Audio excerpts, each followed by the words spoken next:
I lived in Hyderabad for many years, and I was attending once the Asian Social Forum. Those of you who know there's something called the World Social Forum, the first time they had a very, very big meeting, and everybody, Aruna Roy and Arundhati Roy, everybody came, all the big activists.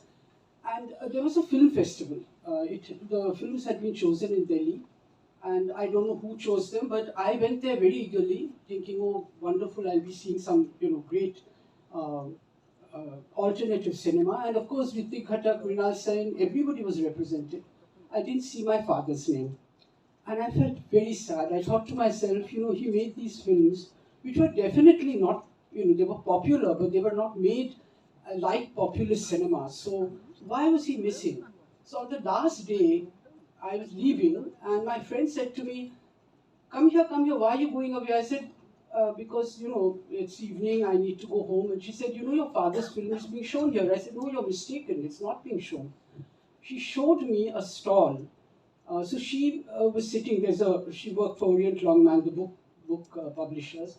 Opposite it was a stall of, believe it or not, a rickshaw pullers union. And they were setting up chairs, and they were setting up a screen to do an outdoor screening of Bigha, Zamin. And I thought to myself, this is the only testament that we need. It was the rickshaw pullers who wanted to see this film, and not a kind of elite cinema hall, but out there in the open. And I really thought to myself, that's a wonderful. Thank you so much, ma'am. Thank you so much for coming. Years old. The film has not dated at all. And in fact, today when we talk about the farmer struggle, this is the film which is being always quoted. It's so relevant today.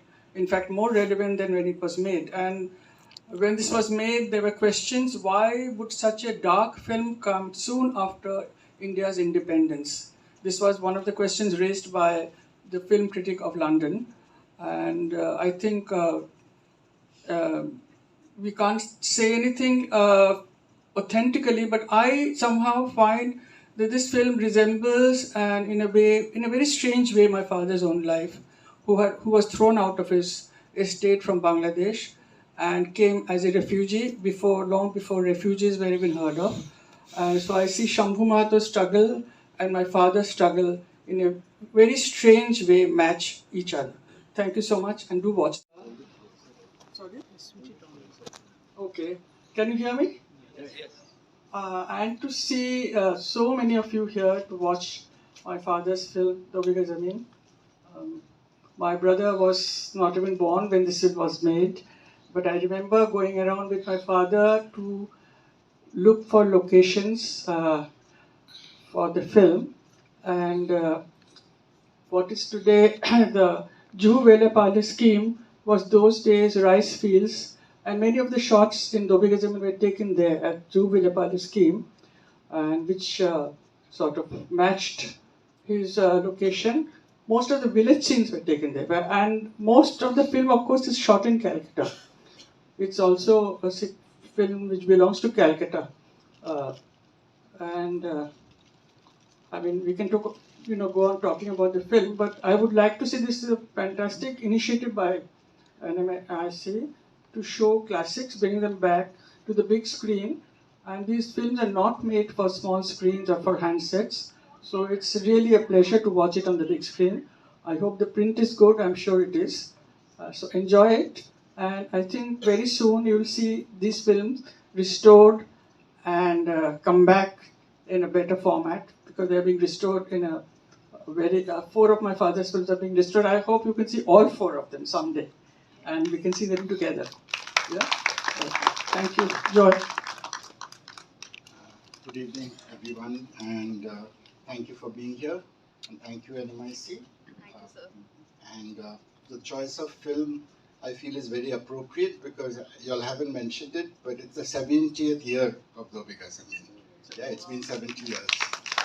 And the film is, I don't want to say too much about the film because everybody's speaking about it and you'll see it.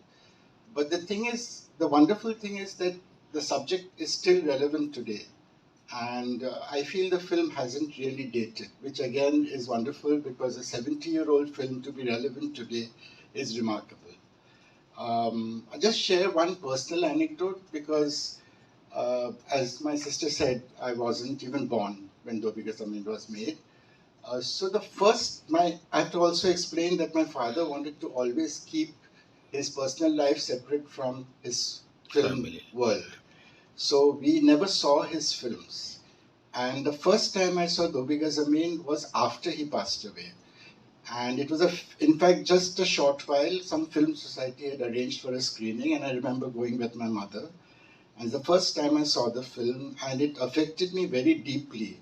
And till today, actually, I can't really watch the film through. It just is it's such a sad film, and it's the reminder of somehow death, which is a personal thing. But I know that it's a wonderful film, and I really hope that you'll enjoy the film because it's, on film terms, it's supposed to be neorealistic cinema.